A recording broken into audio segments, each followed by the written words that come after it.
Ambassador Sarah Chen stepped off the transport shuttle onto the gleaming marble floor of the Zephyrian Imperial Palace.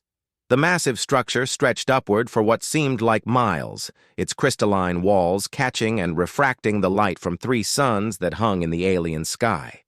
Around her, dozens of species from across the galaxy had gathered for what many considered the most important diplomatic summit in galactic history. The Zephyrian Empire had ruled over 2/3 of known space for over 1,000 years. Their military might was legendary. Their technology advanced beyond most civilizations' comprehension, and their diplomatic corps was feared throughout the galaxy for their ruthless efficiency in negotiations. When they called for a summit, everyone came. Sarah adjusted her simple black suit and checked her briefcase one more time. Inside were documents that most would consider mundane: trade agreements, cultural exchange programs, and humanitarian aid proposals. Nothing that would seem threatening to an empire that could glass entire planets with a single command. "The human delegation," sneered Ambassador Vexthul of the hegemony, his serpentine form coiling as he spoke. "I'm surprised the Empire even invited your kind. What could a species that hasn't even achieved faster-than-light travel on their own possibly offer?" Sarah smiled politely. It was true that humanity was considered one of the younger and weaker species in galactic politics. They had only made contact with alien civilizations 50 years ago when a Trader Guild vessel had crash-landed on Earth. Since then, humans had been relegated to the status of a minor client species, barely worth acknowledging in major galactic affairs. "We're honored to be here," Sarah replied, her voice calm and measured. "Perhaps we can learn something from our more experienced neighbors." Vexthul's laugh was a hissing sound that made several nearby delegates step back. "Learn?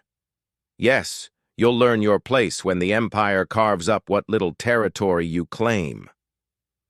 The summit was being held because the Empire had grown tired of managing the increasingly complex web of alliances and trade disputes that plagued the Outer Rim territories.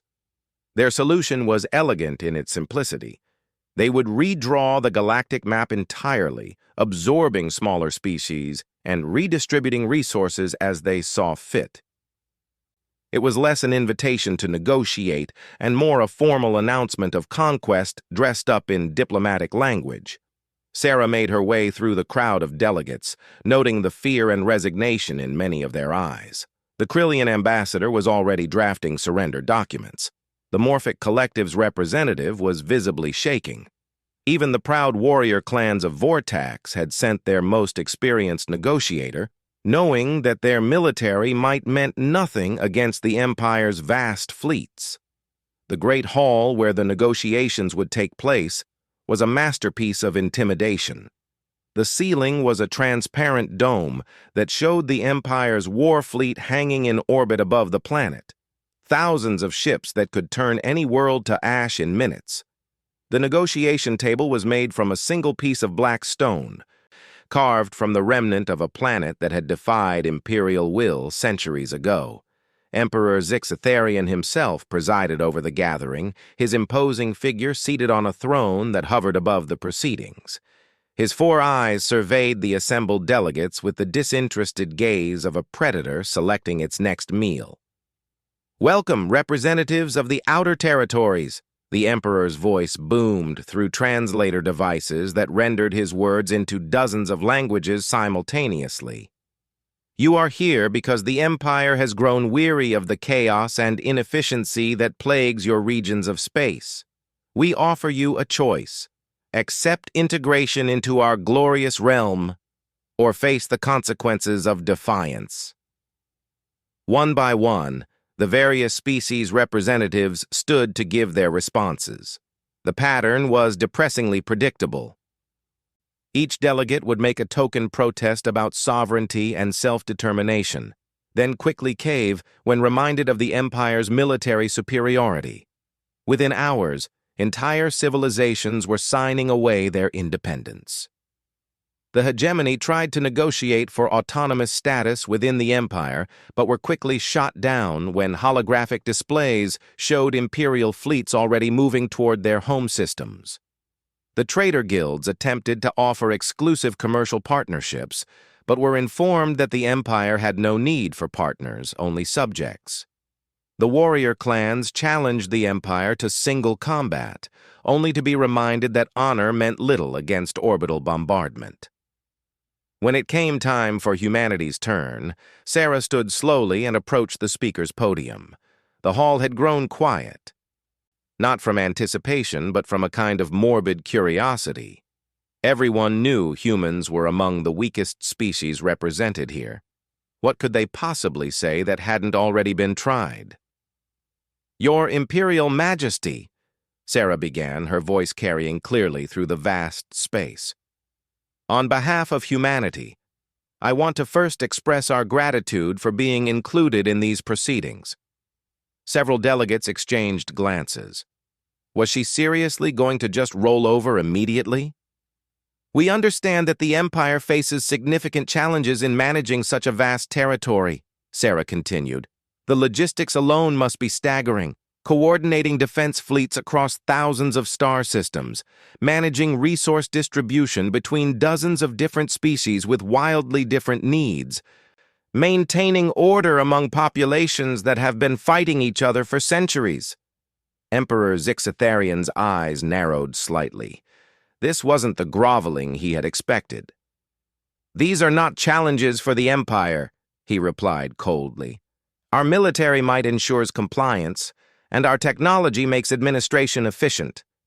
Sarah nodded respectfully. "Of course, Your Majesty. The Empire's strength is legendary. But perhaps, well, I don't want to presume to advise such a great civilization, but on Earth we have a saying, 'You can catch more flies with honey than with vinegar.'" The translator system struggled with the idiom for a moment before rendering it into various alien languages as approximations about sweetness being more effective than bitterness. "What exactly are you suggesting? Human?" The Emperor's voice carried a dangerous edge.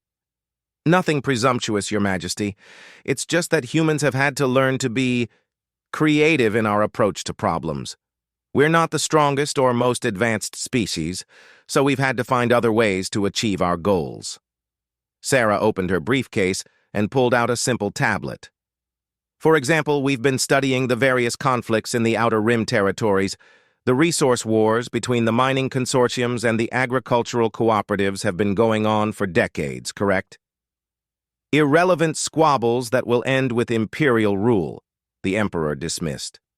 "Absolutely," Sarah agreed. "But in the meantime, those conflicts have cost both sides enormous resources. The mining consortiums have lost approximately 40% of their refining capacity due to sabotage and raids. The agricultural cooperatives have had to abandon 17 farming worlds due to mineral extraction contamination." She touched her tablet, and holographic displays began materializing above the table, showing detailed economic projections and resource flow charts. Now, if both groups were integrated into the Empire, their productivity would certainly increase under imperial management. But what if there was a way to increase productivity by 300% while simultaneously reducing administrative overhead? The hall had gone completely silent now. Even Emperor Zixatharian was leaning forward slightly in his throne. "Continue," he commanded. Sarah smiled and began explaining her proposal. It was elegant in its simplicity. Instead of simply absorbing both factions, why not create a symbiotic relationship between them? The mining consortiums could provide rare earth elements needed for advanced agriculture, while the agricultural cooperatives could supply specialized crops that enhanced mineral processing efficiency. A simple trade agreement, mediated by imperial oversight, that would triple the output of both groups while requiring minimal empire resources to maintain. "But the hostility between these groups runs deep," pointed out General Korathak, the Emperor's chief military advisor. "They would never agree to such cooperation." That's where human psychology comes in handy, Sarah replied. People, even alien people, are remarkably predictable when you understand their motivations. The mining consortiums aren't really fighting for resources. They're fighting because they feel the agricultural cooperatives look down on them as dirty workers.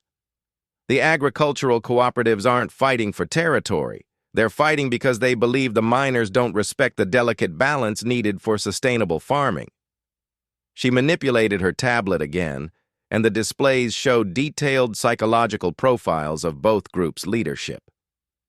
What both groups really want is respect and recognition. Give them a framework where cooperation brings prestige instead of conflict, and they'll police themselves. The Empire gets triple the resources with half the administrative burden, and both groups get to feel valued rather than conquered. Emperor Zix Therian was silent for a long moment, his 4 eyes studying the projections floating above the table. The numbers were undeniably compelling. "This is interesting," he finally admitted. "But this is just one small conflict. The Empire faces hundreds of such situations across our territories." Sarah's smile widened slightly. "Would your Majesty like to see our analysis of the others?" Over the next 4 hours, Sarah systematically dismantled every assumption about imperial administration that had guided the Empire's expansion for a millennium. She showed how the constant rebellions on conquered worlds weren't signs of inherent defiance, but predictable responses to specific administrative policies. She demonstrated how the Empire's own military strength was actually creating many of the problems they were trying to solve by forcing proud warrior cultures into subservient roles when they could be converted into valuable allies instead. Most shocking of all, she presented detailed economic models showing how the Empire could actually increase their territorial control and resource acquisition by 20%, while reducing their military expenditure by 40%. All it required was understanding what each species actually wanted and finding ways to give it to them within an imperial framework. The warrior clans of Vortax, for example, Sarah explained, pulling up detailed cultural analyses. They're not rebelling because they hate the Empire. They're rebelling because their entire culture is built around the concept of honorable battle, and imperial conquest denied them that honor. But what if instead of occupying Vortax, the Empire offered them a role as elite peacekeepers? Their warrior culture gets the respect and purpose it craves, the Empire gets an incredibly effective police force for problem regions, and Vortax becomes a willing ally instead of a constant drain on resources. She gestured to another display showing the psychological profile of the collective species. The Morphic Collective isn't resisting imperial rule because they want independence. They're resisting because they're terrified of losing their cultural identity. But imperial culture doesn't have to replace existing cultures. It can incorporate the best elements of each species it encounters. The collective's shape-shifting abilities could revolutionize imperial intelligence gathering, give them a valued role in imperial society instead of trying to suppress their nature, and they'll become some of the Empire's most loyal citizens. As Sarah spoke, the delegates around the table began to shift uncomfortably. Some were realizing that she wasn't just offering alternatives to conquest. She was offering alternatives that would make their species more valuable to the Empire than simple subjugation ever could. Emperor Zix Therian finally raised a hand for silence. "These proposals are intriguing, but you speak as if the Empire should abandon the methods that have served us for 1,000 years. Not abandon, Your Majesty. Evolve." Sarah closed her tablet and looked directly at the Emperor. The Empire's strength has always been its ability to adapt and grow. 1,000 years ago, military conquest was the most efficient way to build an empire. But times have changed. The galaxy is more connected now, more interdependent. The old methods still work, but they're no longer the most effective option available. She paused, letting her words sink in before delivering her final point. Besides, what we're really talking about here isn't replacing imperial rule.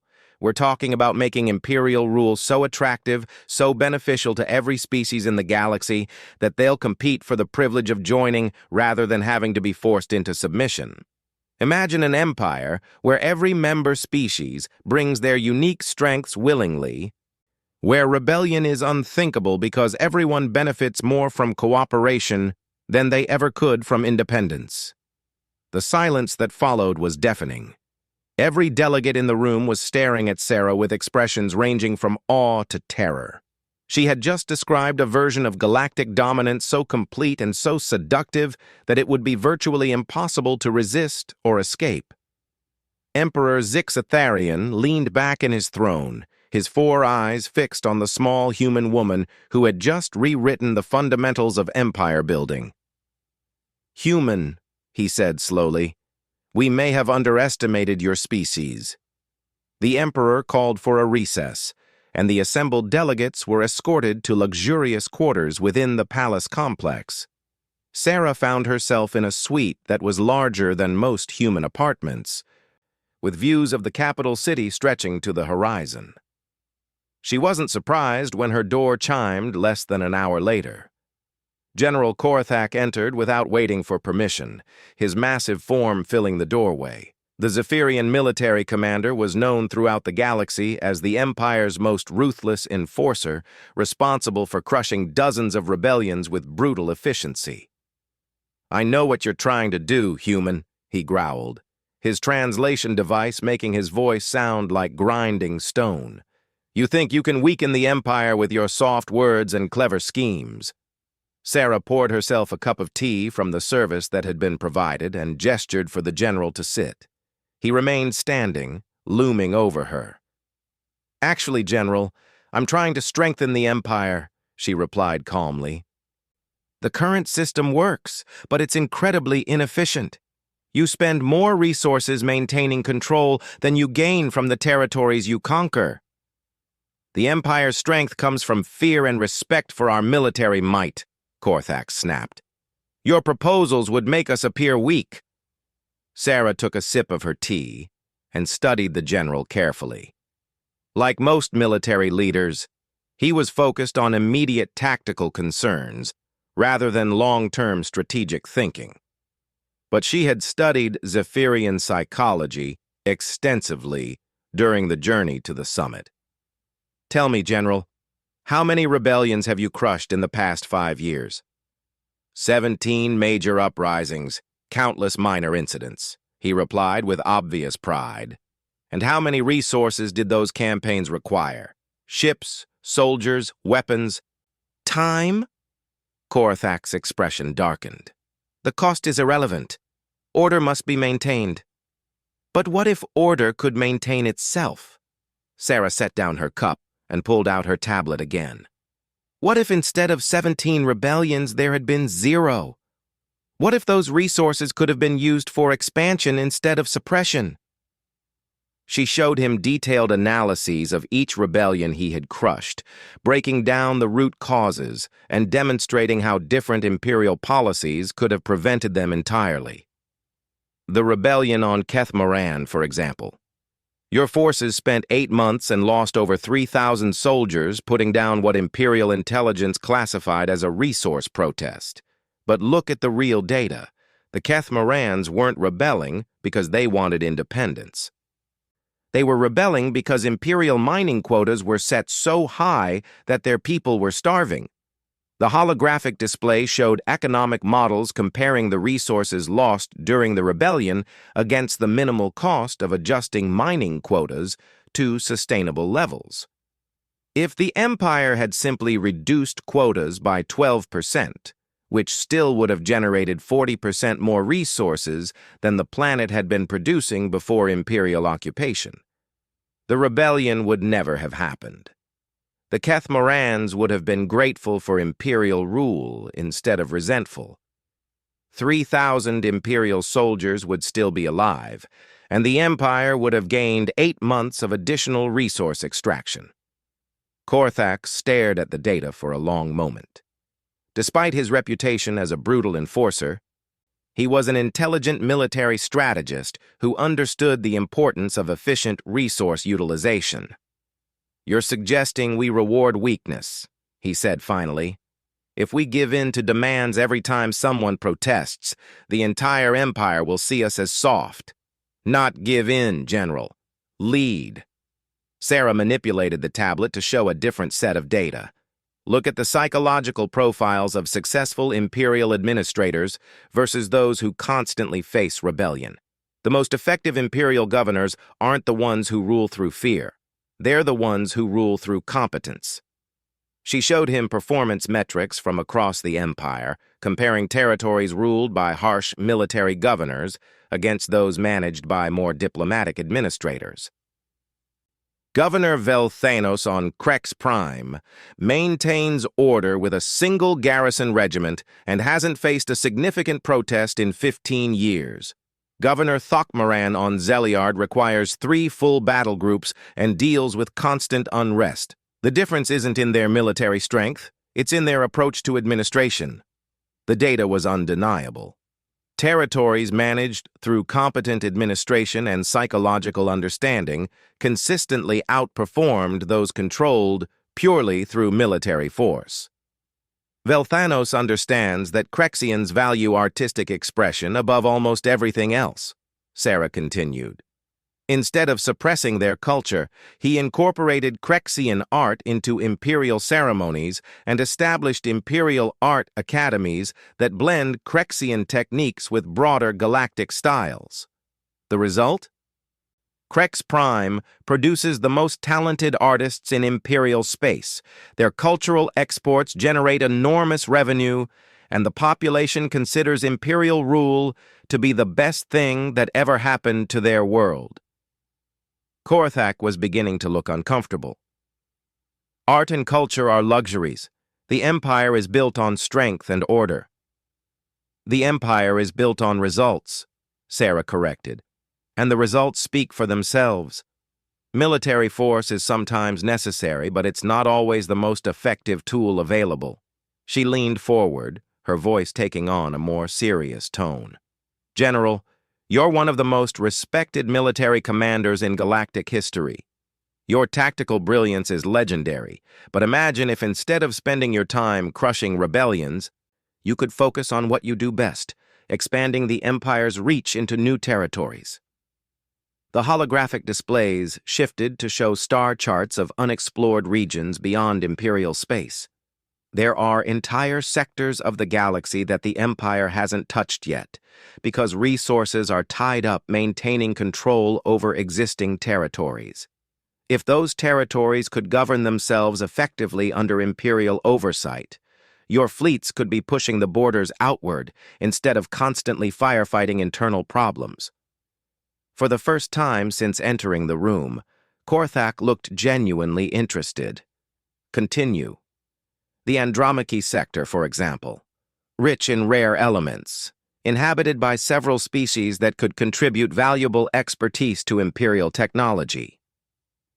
But any conquest would require a minimum of 40 battle groups and 10 years of pacification campaigns based on current Imperial doctrine." Sarah smiled. "Unless, of course, those species chose to join the Empire voluntarily." She showed him detailed intelligence reports on the Andromache species, highlighting their current political situation and the problems they were facing. The dominant species there, the Corellans, are dealing with a massive energy crisis. Their star is entering an unstable phase, and they lack the technology to relocate their population. They're desperate for help, but too proud to ask for it. Send in the fleet, and they'll fight to the death rather than accept conquest. But send in a diplomatic mission offering Imperial engineering expertise in exchange for voluntary membership. The projections showed how the Empire could gain control of the entire sector with minimal military investment, while simultaneously solving the Corellans' crisis and gaining access to their advanced metallurgy techniques. The Corellans become grateful allies instead of bitter enemies. The Empire gains valuable new territory and technology, and your military forces are free to explore even further into uncharted space. Everyone wins. Korthak studied the star charts for several minutes, his tactical mind working through the implications.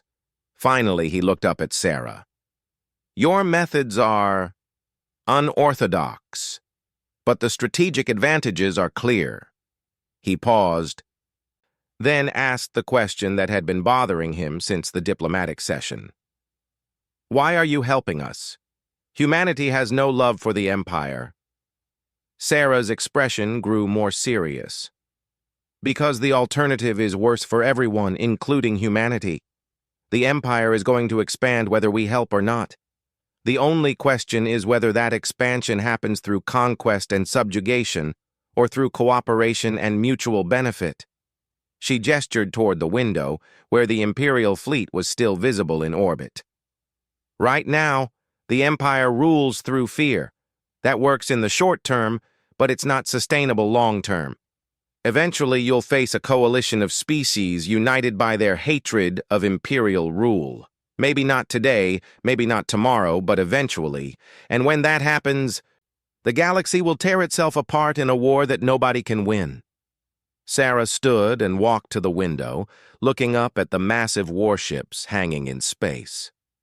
But if the Empire evolves into something that species want to join, rather than something they're forced to accept, that coalition will never form.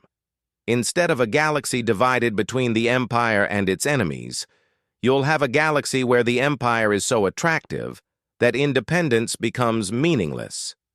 Korthak joined her at the window. And humanity benefits how? Humanity benefits by being part of something greater than ourselves, Sarah replied simply. We're a young species, General. We have a lot to learn from older civilizations, but we also have perspectives and insights that other species lack. In a galaxy where the Empire values those contributions, humanity thrives. In a galaxy torn apart by war, nobody thrives. The general was quiet for a long moment, processing everything he had heard. Finally, he turned to leave. I will speak with the Emperor, he said. Your proposals have merit, but they will require significant changes to Imperial doctrine. Change is never easy, Sarah agreed. But the species that survive are the ones that adapt. After Korthak left, Sarah returned to her tablet and began preparing for the next phase of negotiations. The hardest part wasn't convincing the Empire that her methods would work. The data spoke for itself. The hardest part was convincing them that humanity could be trusted to implement those methods. Her door chimed again several hours later. This time it was Ambassador Vexthul of the Hegemony, looking decidedly less arrogant than he had earlier. I underestimated your species, he said without preamble. We all did. Sarah gestured for him to sit, noting the fear in his serpentine eyes. The negotiations aren't over, Ambassador. Nothing has been decided yet. Haven't they? Vexthul's laugh was bitter. You've shown the Empire a path to total galactic dominance that's more efficient than anything they've ever imagined. Do you think they'll ignore that opportunity? The Empire will do what's best for the Empire, Sarah replied diplomatically. But what's best for the Empire might also be what's best for everyone else. For everyone else who survives the transition, Vexthul hissed. You've handed them a weapon more dangerous than any fleet. The ability to make conquest look like liberation, to make subjugation feel like partnership. Sarah studied the alien diplomat carefully. He wasn't wrong to be afraid, but his fear was based on incomplete understanding. Ambassador, may I ask you something? What does the hegemony really want? Not what your government tells you to want, but what your people actually need to thrive. Vexthul's eyes narrowed. Why do you ask? Because I suspect that what the hegemony wants isn't actually incompatible with what the Empire wants. The current system makes them seem incompatible, but that might be an illusion. For the next 2 hours, Sarah walked Vexthul through the same kind of analysis she had shown the Emperor and General Korthak. She demonstrated how the hegemony's core values and needs could not only be preserved under imperial rule, but actually enhanced through access to imperial resources and technology. Your people value intellectual achievement above all else, she explained, showing him detailed cultural analyses. But the constant military tensions with imperial forces have forced the hegemony to divert enormous resources from research and development to defense spending. The data showed how the hegemony's scientific output had declined by 60% over the past century as military expenses consumed more and more of their budget. Under the current system, the hegemony faces a slow decline into irrelevance as you're forced to spend your intellectual capital on weapons instead of advancement. But as valued members of an imperial scientific consortium, your researchers could have access to databases and resources from dozens of species, plus the security to focus entirely on pure research. She showed him projections of what hegemony science could accomplish with imperial backing.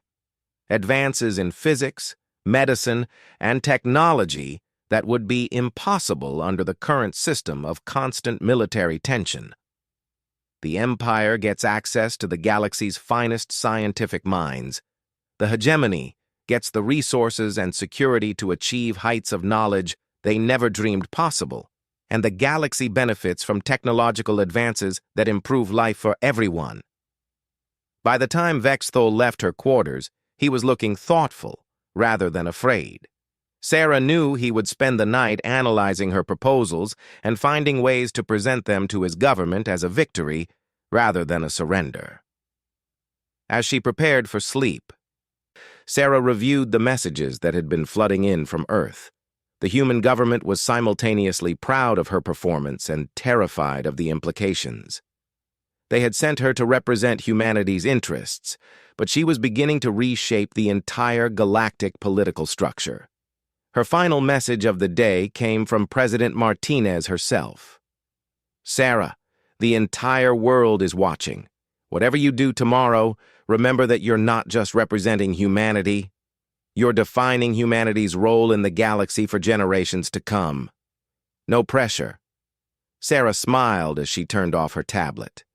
Tomorrow would bring the final negotiations, and she knew the decisions made in that room would echo throughout the galaxy for centuries. But for tonight, she allowed herself a moment of quiet satisfaction. Humanity was about to become far more than anyone had ever imagined possible. The final session began at dawn, with the 3 suns of the Zephyrian system casting an ethereal glow through the palace's crystal dome. Sarah entered the great hall to find the atmosphere had changed completely from the previous day. Where before there had been resignation and fear, now there was an electric tension of anticipation. Emperor Zixtharian had spent the entire night reviewing Sarah's proposals with his advisors. The holographic displays around the negotiation table now showed detailed implementation plans for what was being called the new imperial doctrine. A complete restructuring of how the empire would manage its territories and expansion. Representatives, the emperor began, his voice carrying a note of excitement that hadn't been there before. We have reached a decision. The Empire will implement a new approach to galactic administration based on the principles outlined by the human delegation. The hall erupted in murmurs as delegates realized what this meant. The old system of conquest and subjugation was being abandoned in favor of something unprecedented in galactic history. However, the Emperor continued, raising a hand for silence. This new approach will require oversight from specialists who understand the psychological and cultural complexities involved. Therefore, the Empire is establishing a new department, the Bureau of Species Integration, which will be responsible for implementing these protocols across all imperial territories. Sarah felt her heart rate increase. This was the moment she had been both hoping for and dreading. The Bureau will be headed by a director with full imperial authority to negotiate agreements and resolve conflicts. This position requires someone with demonstrated expertise in cross-species psychology, advanced diplomatic skills, and a proven track record of innovative problem-solving. The Emperor's 4 eyes fixed directly on Sarah.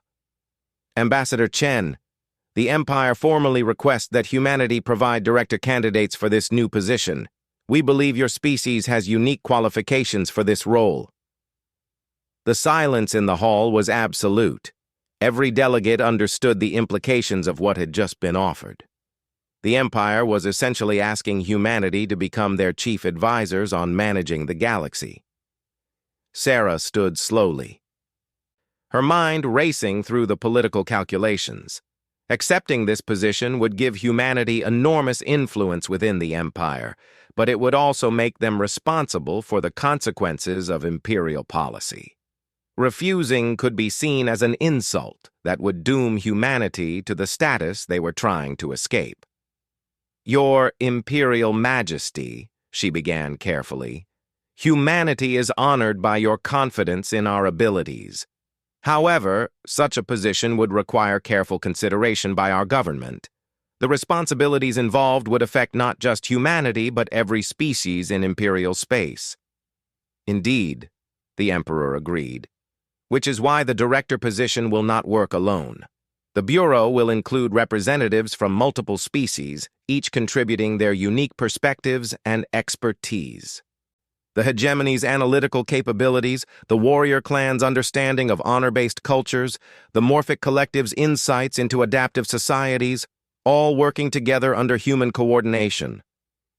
Sarah realized what the Emperor had done. By framing this as a collaborative effort rather than human dominance, he had made the proposal politically palatable to the other species, while still placing humanity in the leadership role. "The Bureau's mandate," the Emperor continued, "will be to identify species that would benefit from imperial membership and develop integration protocols that preserve their cultural identity while maximizing their contribution to imperial prosperity. Military conquest will be reserved only for species that pose genuine threats to galactic stability." General Korthak stepped forward, his massive form imposing even in the vast hall. "The military supports this new doctrine. Our preliminary analysis suggests it could increase imperial territorial control by 30% within a decade, while reducing military expenditure by half." Ambassador Vex Thul surprised everyone by standing to address the assembly. "The hegemony formally endorses this new approach. Our scientists have reviewed the psychological models presented by the human delegation, and we believe this represents the most efficient path to galactic stability and prosperity." One by one, other delegates began expressing support for the new system. The warrior clans saw opportunities to serve with honor rather than being suppressed. The trading guilds recognized the economic advantages of willing partners over reluctant subjects. Even species that had initially been hostile to the idea began to see how they could benefit. But Sarah knew that the real test wasn't convincing the species already present. It was demonstrating that the new system actually worked. She had sold the Empire on a theory, but theories meant nothing without practical results. "Your Imperial Majesty," she said, "if humanity is to accept this responsibility, we would like to propose a pilot program. Select one region of space where the new protocols can be tested and refined before implementing them throughout the Empire." The Emperor smiled, an expression that was both terrifying and reassuring on his alien features. "An excellent suggestion. We have already identified the perfect testing ground." The holographic displays shifted to show the frontier sector, a region of space that had been contested between the Empire and various independent species for decades. It contained 12 inhabited systems, 7 different species, and more unresolved conflicts than any other single region in imperial space. "The frontier sector has been a constant source of problems for imperial administration," General Korthak explained. "Military pacification has failed repeatedly, with new rebellions arising faster than we can suppress them. If your methods can bring stability to this region, they can work anywhere. Sarah studied the data streaming across the displays. The frontier sector was indeed a perfect testing ground, and a perfect trap. If the new protocols failed there, it would discredit the entire approach and likely result in humanity being blamed for the failure. The Bureau will have full authority to negotiate agreements with all species in the frontier sector, the Emperor continued. Imperial military forces will provide security and logistical support, but the Bureau will have primary responsibility for conflict resolution and integration planning.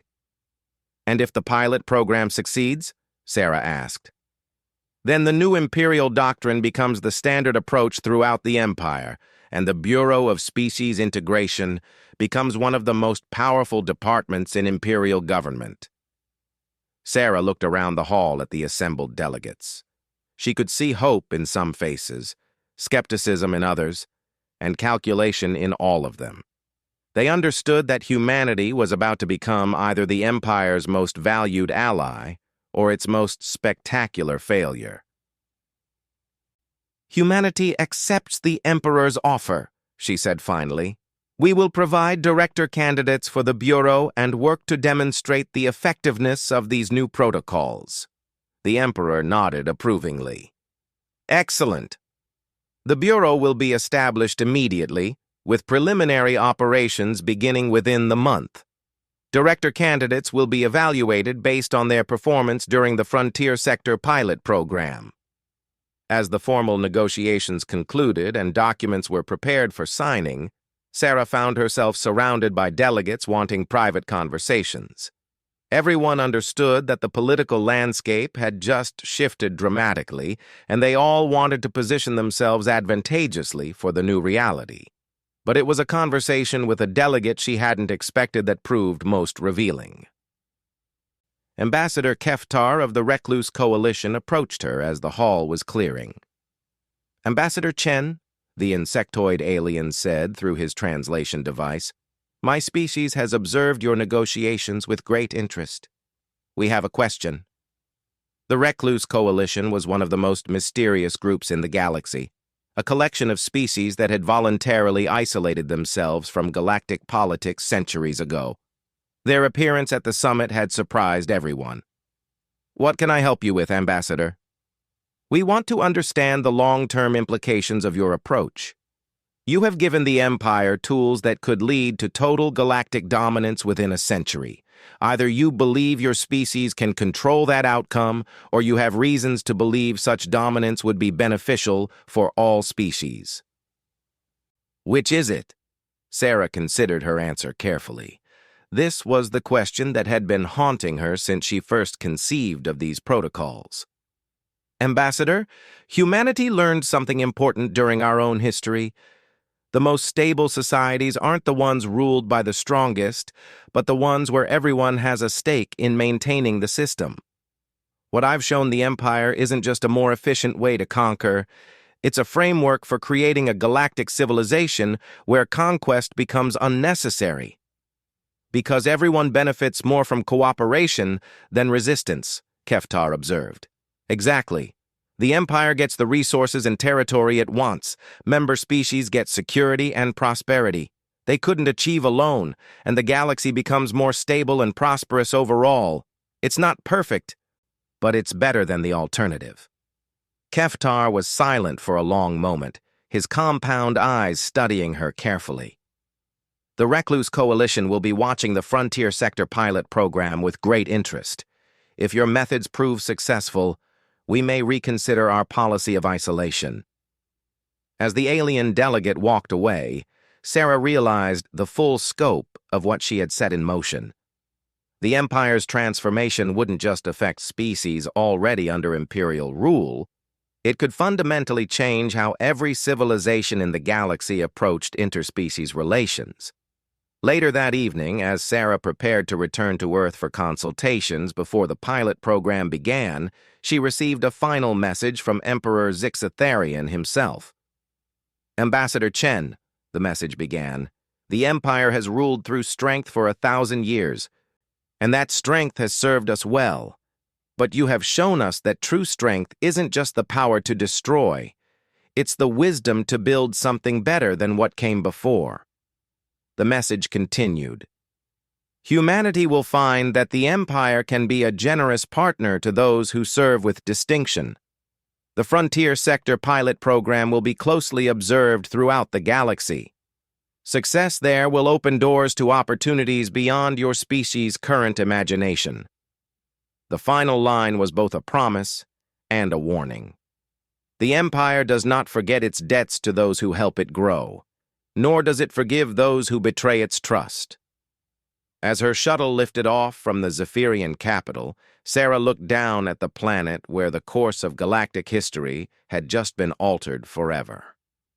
In the distance, she could see ships from the Imperial fleet already departing for the Frontier Sector, carrying the advance teams that would prepare for the implementation of the new protocols. Humanity had always been considered one of the weakest species in the galaxy, but Sarah had just demonstrated that in a universe where military might was common, the ability to understand and manipulate complex social systems was the rarest and most valuable skill of all.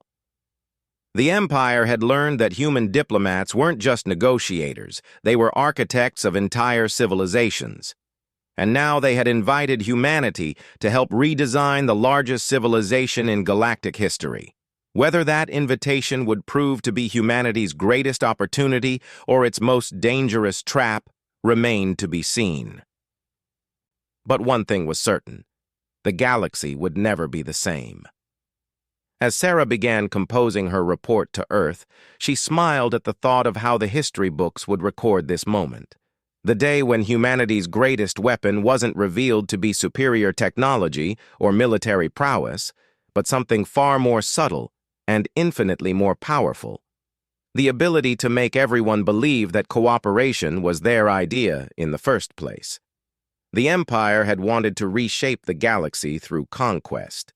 Instead, they were about to discover that they themselves had been reshaped by a single human diplomat with a briefcase full of spreadsheets and an understanding of what every species in the galaxy truly wanted: the chance to be valued, respected, and allowed to contribute their unique strengths to something greater than themselves.